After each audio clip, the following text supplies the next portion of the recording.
Hi everybody, welcome to episode 5 of the Teesside Business Podcast. Today we're lucky enough to have Kevin O'Brien with us from Crimewatch Safeguard Security. Morning Kev, thanks for being with us. Thanks for having me. No problem. So as always, we're going to jump right into it. Tell us a little bit about yourself, and we'll start with your career and how you came to Crimewatch, and then we'll talk a little bit about Crimewatch. So let's start with the early days of Kevin O'Brien. Right, okay. Yeah, this could take a while. So I went down the academic route after school, college, university, and did a marketing degree. Yep. And while I was in the final year of a marketing degree, I got myself a little part-time job at a call centre in Middlesbrough for a security company. Yep. And so that was telesales. We were making appointments for reps to go out and demonstrate domestic alarms. There was no selling involved in it. No. It was just making the appointments. Well, that kind of gave me a taste for the interaction type of job, if you like. Yep. That sort of, although it was on the phone, that public-facing job, if you like. And I ended up being there. I was only supposed to be there for a few months while I got through the last sort of 6 months of my degree. I ended up being there for 7 years. Ended up becoming the manager of that, and 128 staff. And if you speak to anybody who ever worked at Crimewatch Security, it was the best job that anybody has ever had. It's in the Guinness Book of Records currently, I believe. For the It certainly is. From there went to Ireland for a year. Worked in Dublin at a company called Smart Telecom, again a telesales job, and that was switching people over for their telephone and broadband provider. Went on holiday to Tenerife. While I was there, got myself a job selling holiday ownership. We'll call it.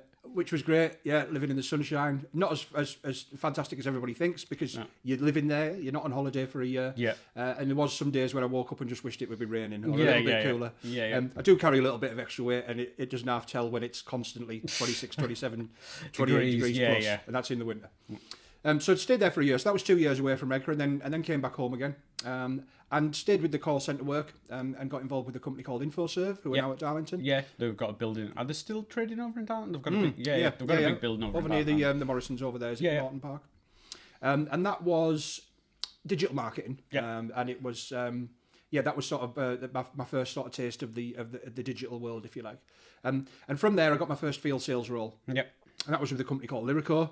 And I started on the same day as you. We did, We've mentioned on our previous podcast with James Lees that I used to work for Lyrico, and that's obviously... So that was quite a few years ago now. I mean, the good thing about Lyrico, as you'll know yourself, is they took people on with no field sales experience and sort of give you that chance. And it was fantastic. I absolutely loved it. I was there for 7 years. Got promoted through the ranks and the reps... sort of arena, if you like, through to a management position. So I was managing a team of 8 reps. And like I say, I stayed there for 6 or 7 years. And it just kind of came to the end of its life expectancy there. There was no other reason apart from that I just decided to move on. I went back into the digital field again as a business development manager for a company called Crimewatch. A couple of listeners might have heard of them. They're based down in Rugby. Real big independent digital marketing agency, web design, SEO, pay-per-click, the whole shebang. Wasn't really my bag, if I'm perfectly honest. The sales process there was a little bit quicker than the one that I was used to. The relationship building side of it, having repeat customers, that's sort of the role that I'm used to. If you prefer. Yes, building that sort of long-term relationship with your existing customer base, as well as winning the new business. And I was there for just under a year. But the good thing it was, I mean, the people that had set the company up there were all from Yale. And their sales process and structure obviously stood the test of time. I know they're playing a little bit catch up now in the digital arena, but the actual sales processes and what they brought to the sales environment at Yale was second to none, really. So from a sort of in the middle of my career, if you like, to be retrained by people of that sort of caliber was great for me. So I went from there back to office supplies, into Office Depot, which was Lyrico's biggest competitor. And I was working on public sector accounts there, so I was key account manager. They're a lot larger, corporate type. Corporate, So it was public sector, so universities, schools, councils, the tender process, if you like. And that was heavily account management. There was still a new business aspect to it, but real heavily account management, which I think is one of my strengths. Like I say, building and maintaining that relationship. So really enjoyed that. But due to changes in the Office Depot setup, they were making redundancies, and I decided to look for something else before the decision was made as to whether that job would still be there or not.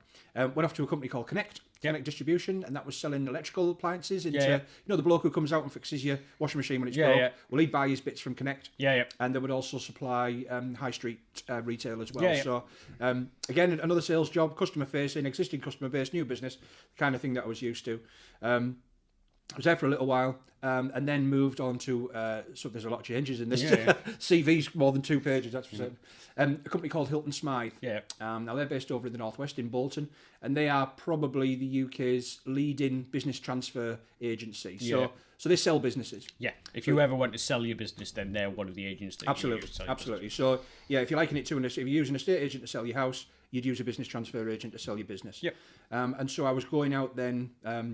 Valuing businesses, so having a look at accounts, valuing properties, stuff like that, putting together an advertising package that would suit that particular business, and then somebody else in the business sort of took over and wrote the detail sheet and did the sale, the transaction sale. So I was kind of the front end of that process, if you like. I was there for a couple of years, which was really good. It was a really interesting job, the amount of different people and businesses, and even going into 2 news agents, they were ran completely differently. They had a different philosophy on how they should run their business, even though they were almost identical businesses. So that was really good in broadening my sort of commercial acumen, if you like. And was there for a couple of years, and joined. I'm sure a lot of people use networking, and I'm sure people have heard of BNI. We've talked about previous people who've been on. All right, okay. I used to be a member of it. I know you are currently a member of BNI. And met. From that, met Jerry, who owns Crimewatch Safeguard, while I was still working for Hilton Smythe. When my sort of career at Hilton Smythe came to an end, the good thing about BNI is that everybody in the room, if you like, are all looking out for each other. Obviously, the idea is to generate each other business. And I went to the BNI meeting after taking advice from my wonderful fiancée to sort of say to people, listen, I'm looking for work. If you know anybody who might need somebody in a sort of sales account manager role, then let me know. And at the end of that meeting, Jerry came over with his business card and said, I'm looking for someone, give me a call. So that was a Thursday. I met him on the Friday. We had a chat. He explained what he was hoping to do, the sort of thing that he was trying to achieve. I sort of put my ideas together about how he would go about doing that from my experiences. Went away, put some sort of meat on the bones, if you like, met him again the Friday following, and that was my interview process. So Peter, the HR guy at Crimewatch Safeguard, he wasn't overly pleased with that, because when I turned up on the Monday a week later to start, he was expecting me to have already completed my DBS checks, my application forms, and none of it had been done. Jerry just said, come in and let's get started. So and so here I am, and it was a year yesterday, believe it or not, that I started with Crimewatch Safeguard. 20th of March. So it was my anniversary yesterday, so they do owe me some cakes in the office. Absolutely. Because I missed out on that. Anyone who's listening, I owe you for Kev. Likes chocolate. And so I've been there for a year. So if thinking back, like I said, my first job, if you like, was for a security company. A different end of the scale. We were making appointments for domestic demonstrations, if you like. But the way that the industry has just moved on, the technology is it's so advanced in the last sort of 20 years. It's unbelievable. And so it's a lot of learning in the first year. And it's learning on the job. It's sort of thrown in at the deep end. Which I suppose is a lot of people will tell you that's the best way to learn. I do like the academic side of it, so I do like going on training courses and learning that way. But getting out and about, actually seeing what people need, speaking to the suppliers and the manufacturers to see what product fits that need, and then sort of putting together a proposal that satisfies what the customer wants, then that's the way of I'm learning at the minute. It is, well, there's always that grey area, like obviously with anybody who's been on training courses, etc., will know that sometimes there is like fluffy training world, and then sometimes that doesn't quite match up what happens when you get out there and start speaking to people. So it's good that you get in like a bit of both.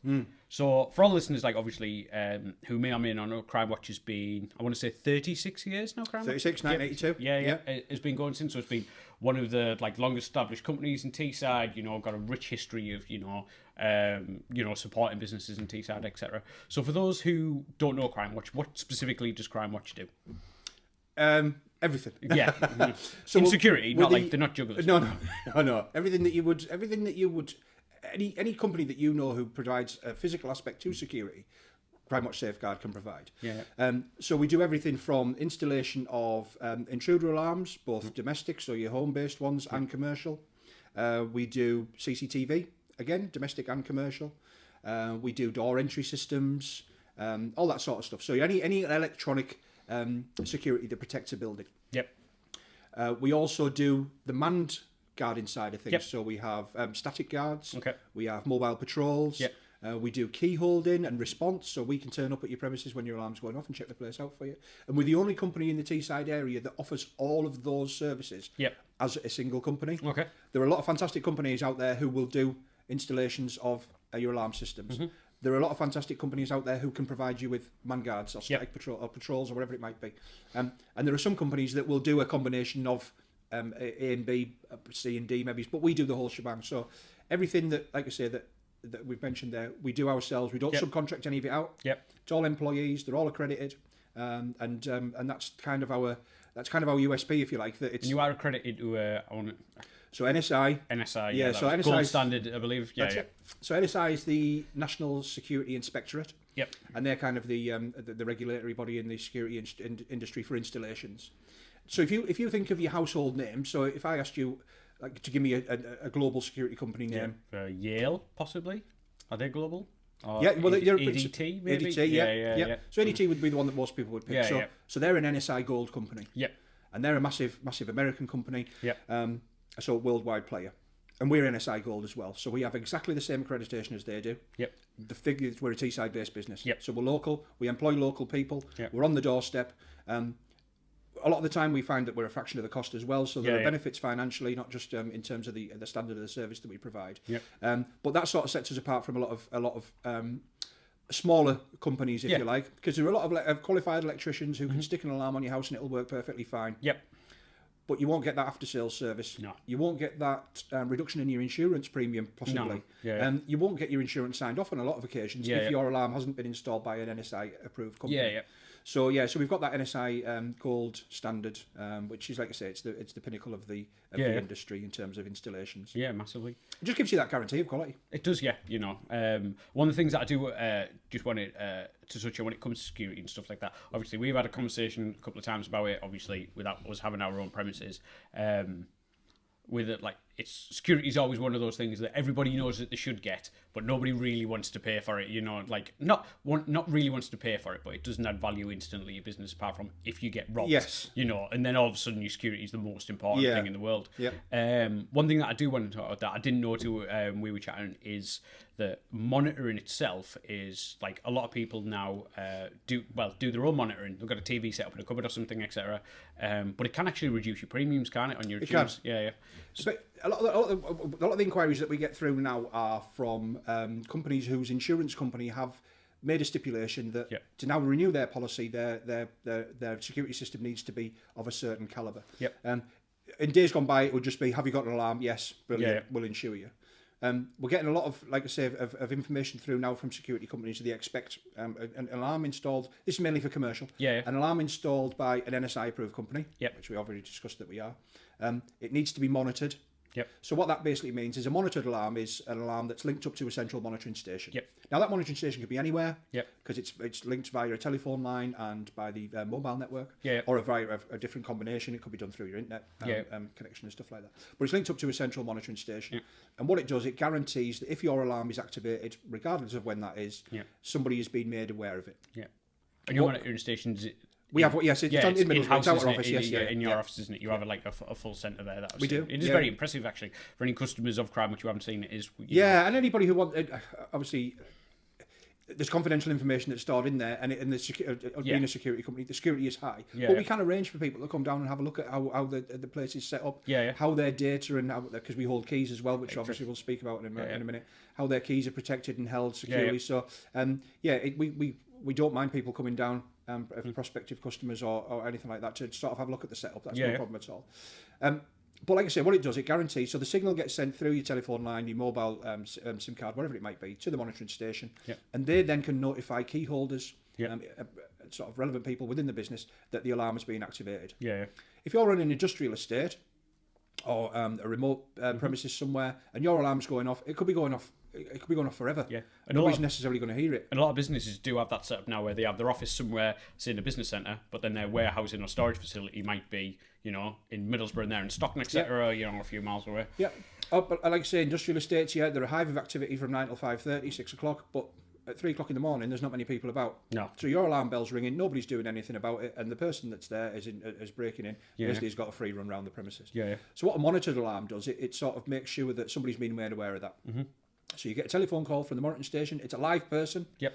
And this is called active monitoring. It's a live person that rings you, and they will continually ring people on a key holding list until they get hold of someone and say to you, alarm's been activated at whatever time it might be. Yep. And then you can attend, you can do something about it, you can let the police know. Yep. The monitoring station can let the police know. And it just gives you that peace of mind that someone's been made aware of it as the incident happens. Yeah. As a tie into that, the last thing that you really want to do as a business owner is get up at 3 o'clock in the morning to go down for a false alarm. Yeah. I mean, obviously, a false alarm's better than somebody having broken in. Yeah. But if you're getting up at 3 o'clock, or a member of staff's having to get up, having to get up at that time in the morning to attend the office, there's a risk there for them. Yep.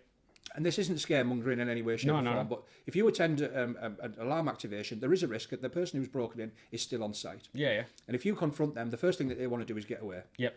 So there's a risk there. And let's be honest, they're not exactly going to go, excuse me, sir, would you mind moving out of the way while I get past you? Yeah. You know. So as a sort of add-on service to monitoring, we also offer a key holding and alarm response. Yep.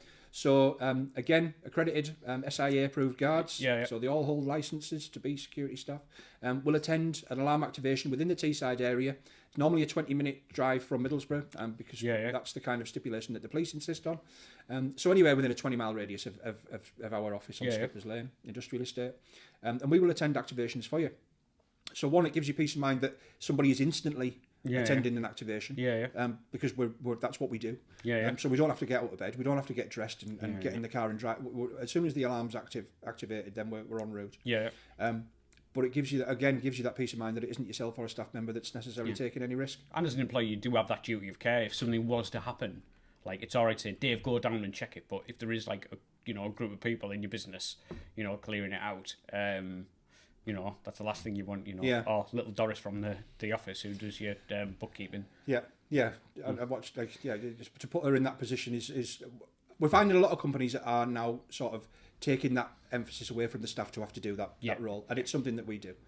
And if it has been a false alarm, then all we do is send you a little email to let you know that, yes, there was an alarm activation at whatever time it might be. The building was secure and we left at whatever time that is. So at least you've got peace of mind of knowing that, the alarm went off. There was nothing to worry about. The alarm company attended to it. So that's basically what monitoring does. And like I say, the key holding and alarm response is a little add-on service that we offer as well. But you can only have that if you have a monitored alarm. Because otherwise nobody knows that the alarm's going off. It's just ringing somewhere.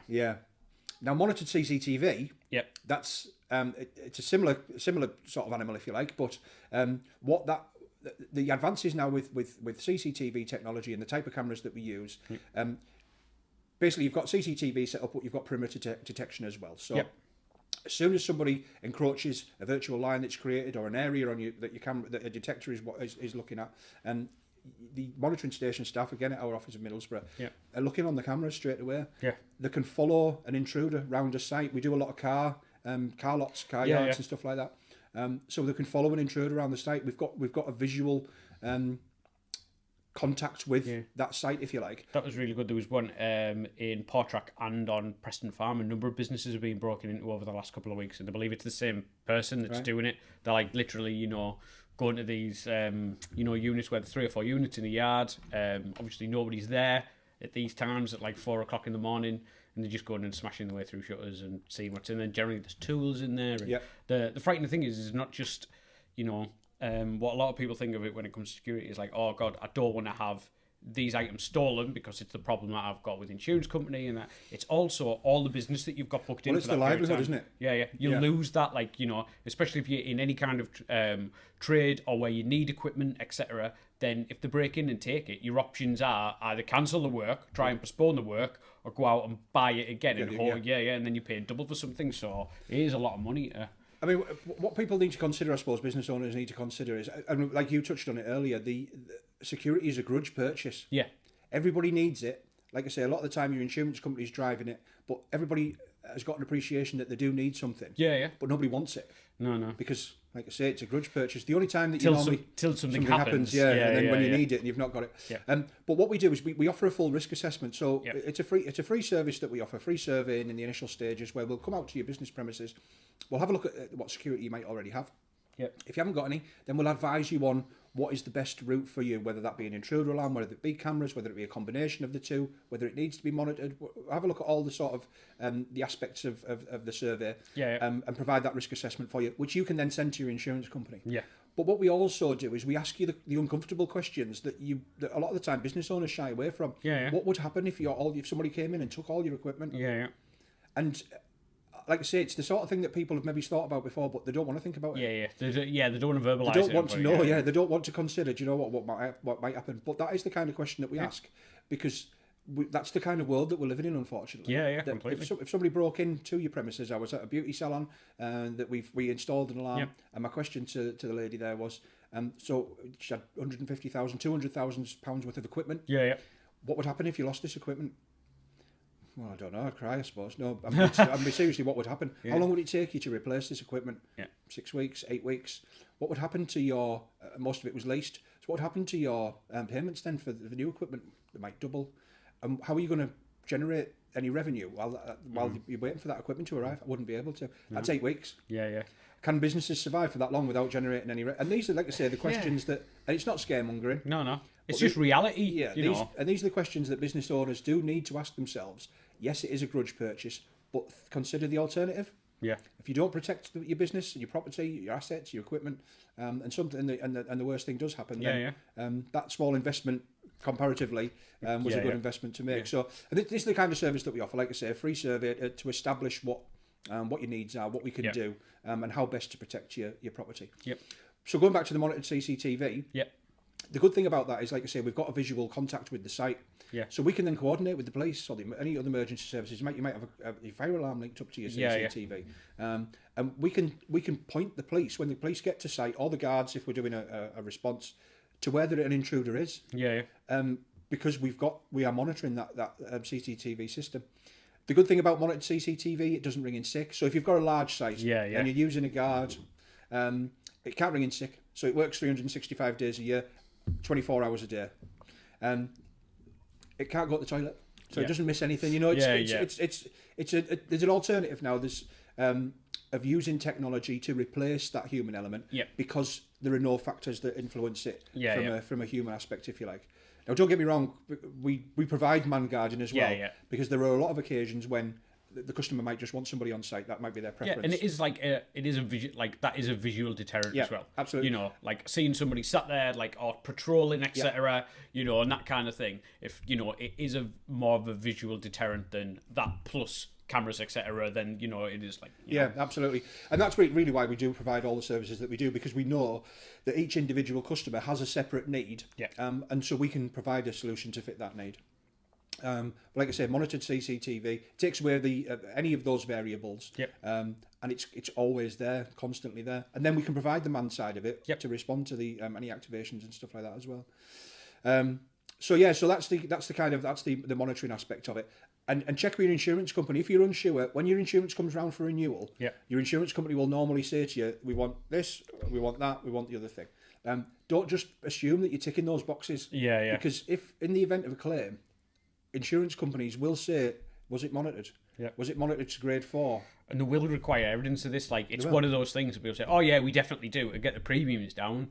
But the whole reason that you've got the insurance, if the worst happens, then it pays out. And let's be honest, we all know insurance companies, they are not looking for ways not to pay out, but they want to make sure that what you say you were doing matches your policy that you've got. And sort of moving even further on from that as well, let's say that you do have an insurance policy that's asked for A, B and C, and you've not got it. So not only is your policy void, so they won't pay out, you won't get another insurance policy because you've had a void policy. It'll just be an off-the-shelf policy, which won't give you any of the cover that you might need in the future. And so, like you say, it's not necessarily right, how can we not pay out? But it's kind of like, well, you told us that you had this, and you haven't.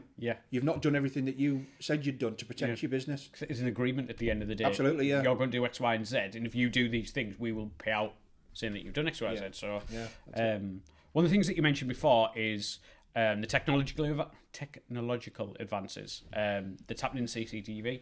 Now, for a lot of businesses that have had their premises for say 5 years, 10 years, 15 years, and there's plenty of them in Teesside, they've probably still got systems in place that are as old as the first time they've got it, and they might have just got it in and not had it renewed and things like that. what are the advances that have been made, and why should people look at like upgrading the system, or how often should they be looking at upgrading their equipment if they're currently, like, say they're with a big name who like just phones them up and goes, "You want your renewal? Yeah, click done." Yeah. They don't really like take that bespoke look of saying, right, this is what you've currently got, this is what you need. So what are the kind of things that people should be looking for? One of the main things that sort of we find with our existing customers, it's our customers as well, where they've had a camera system in for 8, 10, 12 years, and they're using an old analog system. So the picture quality, it looks fine when you're looking at it on your little screen. Yeah, it's been good for the last 10 years. For those who are listening, know what's the difference between analog and digital, if somebody doesn't know. So it's I've got to ask these questions because there's people who might know.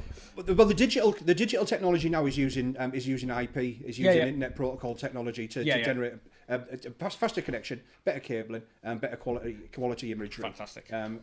The old analog system now, any new cameras nowadays are designed for either TVI or IP. I don't know, I'm using jargon here. So television imagery or internet protocol imagery. Where the analog signal is like your old television. Is that where you would have your security? You would be relying on having like a VCR type machine where you would change the tape every day. So if you remember however many years ago it was when the television all changed from analog to digital. Yep. So now all your television signal comes through digital. So you've got a receiving box. Where it used to be your old aerial that would just plug in the back of your telly, and you've got your aerial on top of your house. Yeah. So that's similar to your analog CCTV compared to your digital CCTV. So you're watching images in HD now. Yeah. Where your old analog, they can be very grainy. Yeah. But if you've been looking at that imagery for the last 10 years, you might think it just looks fine. Yeah. As soon as we go and add a new camera to somebody's existing system, which some of the systems can do, and they look and they're like, "Wow, can you change them all, please?" And that's the best way of sort of. It's like I say, watching a HD program compared to a black and white 1960s program almost. So and the advances, the megapixelation now. So we've got 4K cameras now. And it does a lot of the time depend on what it's being watched on. The majority of the cameras that we sell are 2 megapixels, 5 megapixels, but some places they've got 8 megapixels, and now obviously the 4K imagery as well. It does give you better image quality. The frames per second is better. The recorders now are more advanced. Like you say, it used to be a VCR, and you were like you had millions of tapes. There's probably plenty of businesses in Teesside that are still using tapes. But now it's just all stored on hard drives. There's cloud storage as well. You don't even need a recorder. And the like I say, the imagery, the information that you can get from the camera system is just a lot more advanced now. They'll record for 30 days, 60 days, depending on what other things you can change. You can have it recorded for a week if you want to. It's entirely up to yourself. And they'll just continually overwrite each other. So you're just using the same equipment. But last year, like I say, you've got people out there who've got systems that'll be 10, 15 years old. But the quality of that imagery is now is nowhere near, like you say, if they'd upgraded the system to a new one. So like I say, a lot of people now are looking for network systems. So you need IP cameras to get that on your networks. It's all viewable on smartphones, different devices. You can look at your cameras from anywhere in the world if you've got a good enough internet connection. And like I say, you need the newer technology, the new box to be able to link into your internet system to be able to provide you with that facility. So, and that's what people expect now. We're living in a very convenience-driven world, if you like. We want things instantly, no doubt about it. Yeah, absolutely. So, and like I say, again, anybody who's had a system that's been in for over 10 years should really be looking at upgrading. Cabling might be a problem because cables do corrode. So depending on who installed it and what kind of cable they used, that can affect your picture quality. So it's not always the camera. It can sometimes just be the cable. It could be the recorder. Say it could be a number of factors. But we provide a free no obligation survey to have a look at your existing security and just advise you on what might be the best method. Whether you then take that advice on board or not is entirely up to yourself. But it's good to know your options at the end of the day. Absolutely.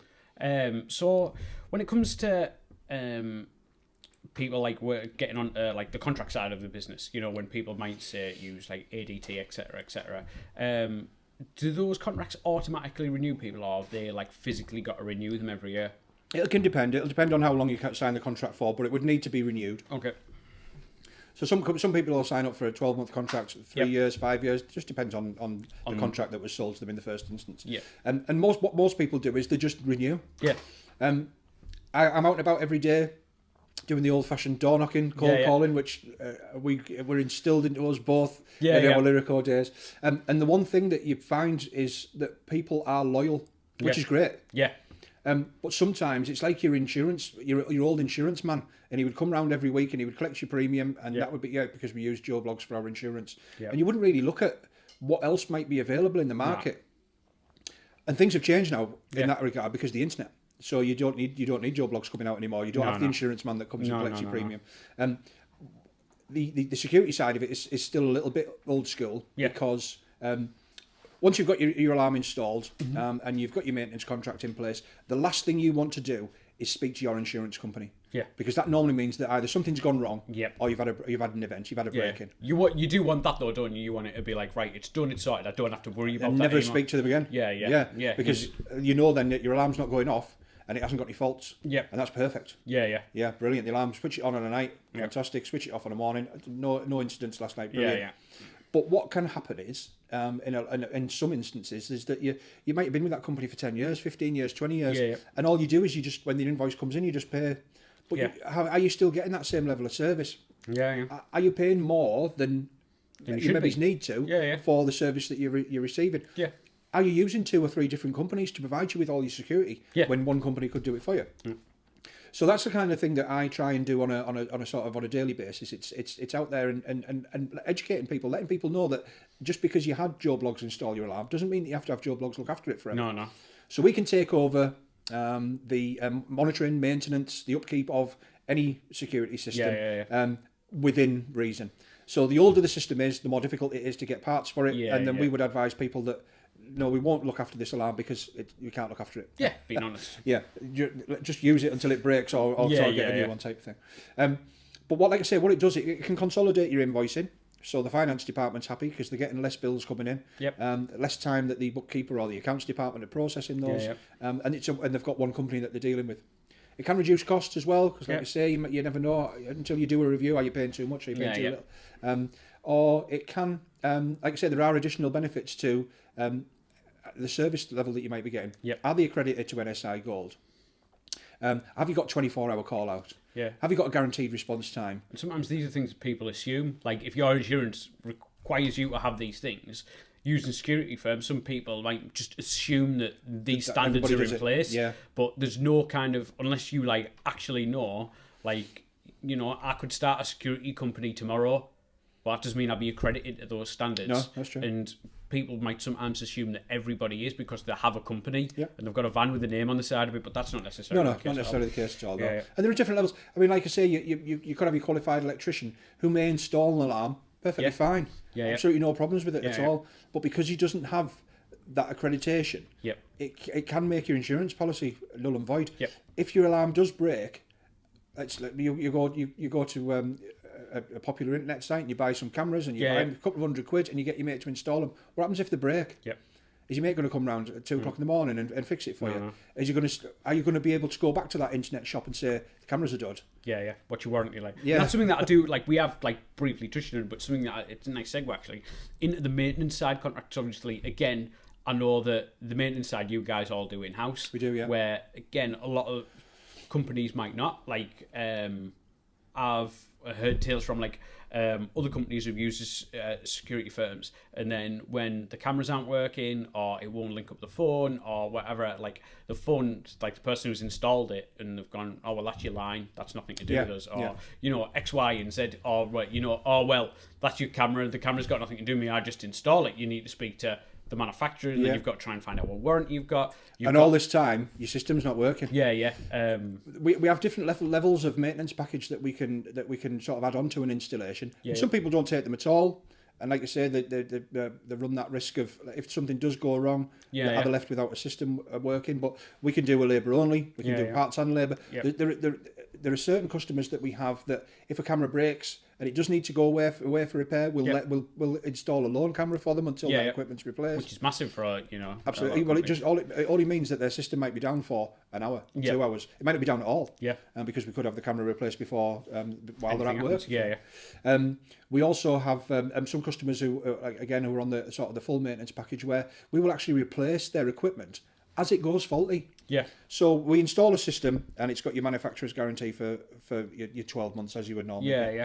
If people take on our maintenance package, we guarantee the equipment for 5 years. Which is something again worthwhile mentioning. Some of the you might take out a security contract for 2 years, 3 years, which is standard in business, but you might only have a 12-month warranty on your cameras. So when you go, if, at month 15, you go back to these people and go, the camera's gone faulty, or actually, your warranty was only for that, you need to buy another camera. And those things are like, when I come out and fix it, or there's another bill. Yeah. And like sometimes people don't tell you these things till it gets to them, and you get invoicing for stuff that, I thought that'd be included. So you've got to ask these questions. Yeah, there are a lot of assumptions made, you're right. But like I say, we will replace your equipment. So your hard drive might, after a couple of years, 3 years, whatever, your hard drive might go down. If you've got the right maintenance policy with us, we just replace it. Yeah.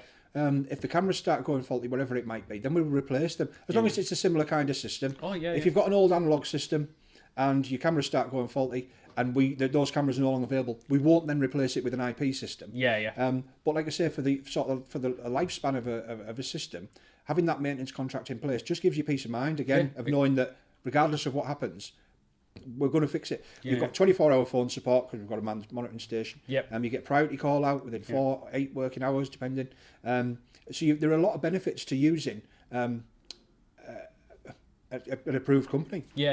Well, it is like saying that you have that peace. Again, security is a peace of mind product. You don't want, when you have this thing, same as your insurance, if you've, got contents insurance, you just assume that you would be covered for the laptop losing your house, etc., etc. You don't want to get that and then find, actually your laptop's been stolen, you need to, pay for this premium on top of this premium, that kind of thing. It's having somewhere that's all in-house. And a good thing is, obviously, it is a large company, it's been trading for a lot of years now, is that it is all in-house. I know there's plenty of companies that do use contractors, and there's nothing wrong with that at all, but it is good to know that you've got that base of people, that are all on the same page. We're accepting responsibility, that's what we're doing. Like I said, as you touched on there, they're all employees.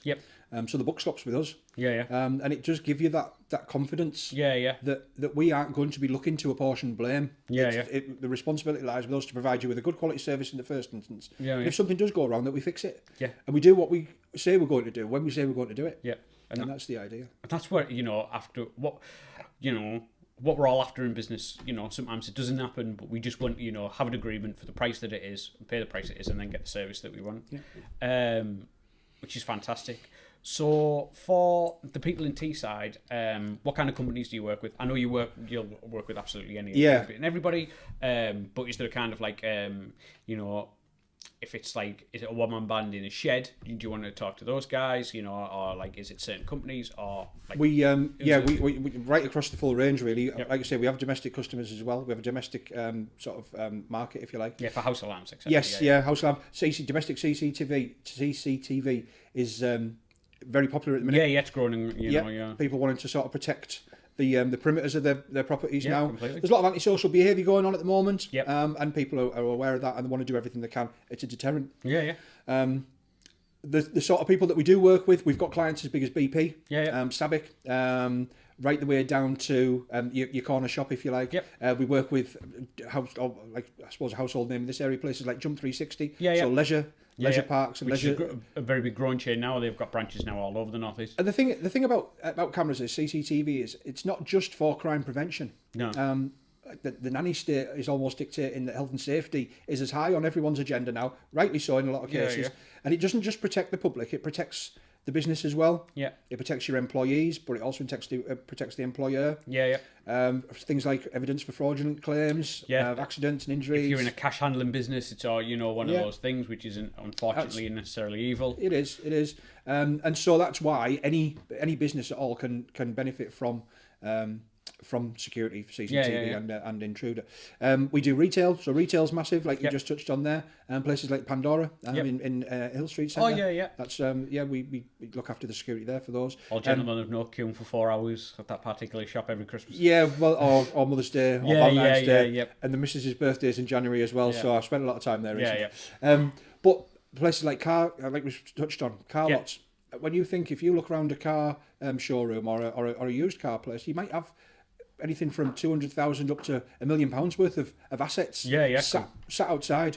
Which is, again, your entire business. And that's the business. And it might not be that someone's going to be able to get in there and pinch a car, Yeah, but what you don't want is someone getting in there and damaging the cars either. Yeah, because that's more money you're going to have to put in those cars for you, so and then your bottom line is decreasing. Yeah. So any business that's got an asset or stock or property that they want to protect can benefit from it. And it can be anything at all. Like I say, we don't shy away from the domestic market, and we don't sort of concentrate on the industrial market. But we do specialise in the monitored CCTV. Yeah. So the larger sites, industrial sites, like I say, BP Cats over at Seal Sands, that's one of our bigger customers. And they've got a massive system in place there because it's such a big plot. And that's the good thing about technology. It can be everywhere. Yep. Yeah, you've got your patrol and your man guard, and they're brilliant for responding instantly to anything. But they can only be in one place at one time. So the good thing about your camera system to work alongside with your existing completely man guard, if you like, is that it can be everywhere. So big sites, small sites, single camera. We've got single camera customers. Yep. Anything and everything really. So let's say, obviously, one of the things that we do like to talk about is the startup culture that's in Teesside. It's the biggest startup culture that's currently in the UK. We've got more startups than anywhere else.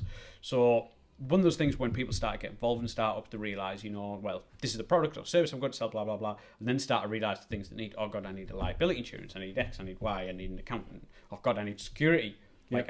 What should the questions that they either be asking of themselves or be asking of companies to come see them? So they've got like a bit of value. Like obviously, if their knowledge is zero, they know what a CCTV camera is. They know that there's a lock on the door.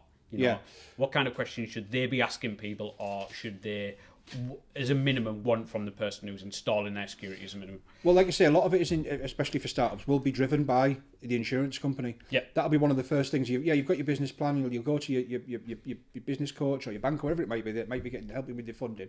And one of the first things you'll need to sort of investigate, because we get inquiries from people who are, I'm thinking about renting this unit. Yeah. But my insurance company have said that I need this kind of system. Can you quote me for that? Yeah. So before the business has even moved into the unit, I'm quoting for one at the moment, which is in a similar situation. So a lot of it is driven by the insurance. But really what they need to consider is the risk. Yeah. And the ultimate question is, what would happen if I didn't have whatever that asset is? Yeah. And how would that affect the business? And if it affects it, then it needs to be protected. Yeah. And that's the good thing about using a company like ourselves, that we come out and do a survey. Mm-hmm. We had a call yesterday from a lady. I'm going out there tomorrow, and she was after a quote for what she said was a 4-camera system for a house. Yeah. And we won't quote like that. Yeah. We need to speak to why do you think you need a 4-camera system? Yeah. What is it that you're hoping to protect? You might need a 2-camera system. You might need a 6-camera system. Yeah. But without actually visiting the premises, and that's what sets us apart from buying them from the internet. Yeah. They'll just go, right, 4 cameras, X, this amount of money a month or a year, whatever it might be. Yeah. But so that's why using a company like ourselves is beneficial. It doesn't cost you anything for us to come out and have a chat. No. And we will advise you on the best route. Yeah. And it might not be the best route for your pocket necessarily. Yeah. But it'll be the best route in order for you to protect the business. Yeah. And that's what we do. We don't sort of quote to budgets. Yeah. It's kind of like this is what you need to do to protect the business properly or your assets properly, and this is how we can go about doing it. Yeah. But that's the sort of thing that they need to establish. Have an open mind. Yep. And take advice. Don't sort of think, oh well, I've seen 4. You buy 4 cameras on eBay for 199 quid and get Joe Blogs to fit it for me. Yeah, you can. Yeah, you can. But take advice from a professional company. There's a reason why companies like ourselves are accredited. Yeah. And that's because we know what we're doing. Yeah. We've gone through the process of obtaining that accreditation, and it's not easy to do. No. And that's what sort of sets us apart. But like I say, that's what people need to do is speak to a professional company. Let them know what it is that you're hoping to achieve in terms of your business, and let them know what it is that you're going to be needing to protect, where it's going to be, and let the professional advise you on the best way of protecting that equipment. And I think there is a lot of we said for it, like on a previous podcast, again when we were talking to James Lees, it's one of those things that for security you can get you to do it. Obviously they do PPC advertising. Technically you could do it yourself. Yeah. But as he said, there's a big difference between like how I play football and how Ronaldo plays football. Technically we're doing the same thing, but if you watched it, it wouldn't even be like considered the same thing. Yeah. No offense to you, James. I know that you're probably much better at football than me. But yeah, there's that thing that if you are getting a professional in to do it, they are professional for a reason. If they are accredited at that level, it's for a very good reason. There's a phrase that I love as well, and you see it bandied about. If you think hiring a professional is expensive, wait till you hire an amateur. Yeah. And it's right. It's right. And if you buy cheap, you buy twice, and nothing. There is like cheap and stuff. These like cliche sayings are there for very good reasons. At the end of the day, they wouldn't be there if they weren't. Yeah, and like I say, as a startup business, just take the advice. Yeah. There's a lot of people that I've come across that are willing to help people, even if it's just to give them advice. Yeah. Because people want businesses to succeed. People want people Especially to do well. Especially in Teesside, there's a large culture of that. Me and the member of staff Rick, who produces the podcast, we were just chatting before, and I reached out to, I'm going to name him because he might not want to be, but a very successful entrepreneur in Teesside, just basically to say, look, any chance that we could, like, would you be interested in coming on the podcast, blah, blah, blah, can we sit down and have coffee? Purely because A, it'd be a very interesting story to have, and B, like, I was upfront and said, like, I could learn a lot from that, you know, he's in a similar industry to what we are, you know, and he was brilliant, said, yeah, absolutely, like, I love to help people. And there is a very popular culture of that in Teesside. Yeah. And again, it comes back to that thing, is that if you're using a business in Teesside rather than a large chain, they, like yourself, how many members are now at Crimewatch? I want to say 30. Oh, crikey, yeah, you'll be knocking on for 30, including 30. All the engineering staff, monitoring station staff, the guards. There's a large amount of stuff, But that's, if you use Crimewatch, you're helping feed 30 families. And not only that, but Crimewatch uses all local supplies, etc. as well. And it's all those businesses who have all those employees and all those families that you feed. Yeah. I saw that... a post, I don't know how accurate it is because it's on. It was just a photo on Facebook that was on a blackboard, so don't quote me if it's incorrect. But it said that if every month if everybody used like a local supplier and spent an extra £100, it would add like £3 million into the UK economy a year, which is insane. Yeah, you can believe it, can't you? Yeah, easily believe it. And that's a good thing about Teesside, that everybody does use it. You know, each other, and with yourself and everybody else that we have a podcast. There's always that great thing. If there's a problem, you know. It's a local. We're on the doorstep, yeah. Literally, like, you can go down and knock on the window. Like, I've gone down and knocked on Jerry's office window. He wasn't very nice place. Well, at least I've got my mug glaring through his window. Why would he be? But it is that, like, that local culture that's a good thing. Yeah. So, if anybody is even just got questions or want the no obligation quote, or they want a kind of like a professional company to come in and say, look, this is what you need, right, to protect your business, and then options around that. How's best for them to get in touch with you? And yeah, I'll give you that information now. But it's anybody at all, whether you've got security already, whether you've got no security, whether you know the security that you've got isn't up to scratch, whatever your situation is, it's free advice. It's not going to cost you anything. It might cost you a cuppa for me to come down and have a chat with you about how a company like ourselves can help you in all aspects of your security. There's an inquiry form on our website. So people can jump on that. They can contact me directly. I don't know if you want to. All your information will be linked below in the description. There you go. So can I do that click here thing that you see on YouTube? Yeah, you can do it. The camera's there though. So click here. So the information's all there. So by all means get in touch. You can call the office and ask for me, and if I'm not in there, then they'll take a message and we'll get back to you as soon as we possibly can. And it'll either be myself or Jerry that come out to see you. We're not one of these sort of faceless companies where everything's done over the phone, or we send somebody who you never see again. Especially with the MD, that's like, we were discussing this before you came on the podcast. Was it yesterday? I think we were talking about it. It was saying that, like, especially at the large scale at Crimewatch, it's not often that you can actually speak to the MD of that company. You know, like, as like Jerry is very much ready available. Absolutely. And like I say, the good thing is that we're not faceless. Then, if you've got a problem, it'll be me that comes back out to discuss that problem with you. The engineers that come out to fit it, I mean, the knowledge that they have is second to none. But if you've got an issue with it, it'll be the same engineer that comes back, because we haven't got 500 people and we're just getting job sheets through and you're just a number. You're a customer of ours, and we look after that customer.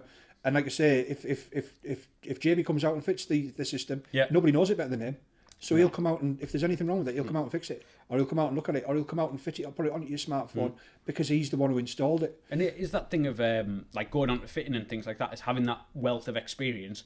Especially, there's a lot of old buildings in Teesside and things like that, you know, like registered buildings, etc. I imagine that some of these buildings are quite tricky when it comes, because these buildings weren't designed for security in mind. They might have blind spots, etc., you know, and all that kind of stuff. So they've seen it all before of how to fit the cameras and all that kind of thing. You haven't got somebody coming up and scratching their head. They just don't have that experience. There'll be a lot of times because I'll go out and do the initial survey and I'll think, this area needs protecting and this is where I would put the device or whatever it might be. Yeah. And then we'll go back and we'll spec it and show it to the engineer. Yeah. And in theory, it'll all look fine. But once they come to site, they'll be like, no, can't put it there. We'll put it here because of this. Yep. And we'll put this here because of that. And so they have, it's not just a case of, this is what we've got to do. Let's just stick the bits up and go home. Yeah. They're interested in making sure that we provide the best possible service. Completely. And if that means that they'll change the initial plan when they get to site, then they will. Yeah. Fantastic. It'll be quite often that I'll bring Phil with me. Phil's our kind of head CCTV engineer. Yeah. And I'll take him with me. Yeah. And if it's something that I'm kind of like, Phil, could you come out and get your advice on this from the beginning? Yeah. And we'll both attend site and we'll both do the survey, and the knowledge that the engineers have got, even the apprentices. Yeah. The apprentices are brilliant. Yeah. There'll be a lot and I'll be like, Tom, Chris, what would you recommend in this? And they'll know because they're on the job. Yeah. And that's the sort of good thing about us is that we're not like we're not too big to not have that relationship with each other where the help's ready available for us as well. Yeah, again, faceless people between departments sometimes, and having it all work together provides a better service. Yeah. All right, well, thank you very much for coming on the podcast, Kevin. Thanks for having me. No problem. One thing that we do want to mention before we sign off is that obviously people have probably seen all our social media is that we are doing press releases for people. You don't have to have been on the podcast, but you do have to be a business in Teesside.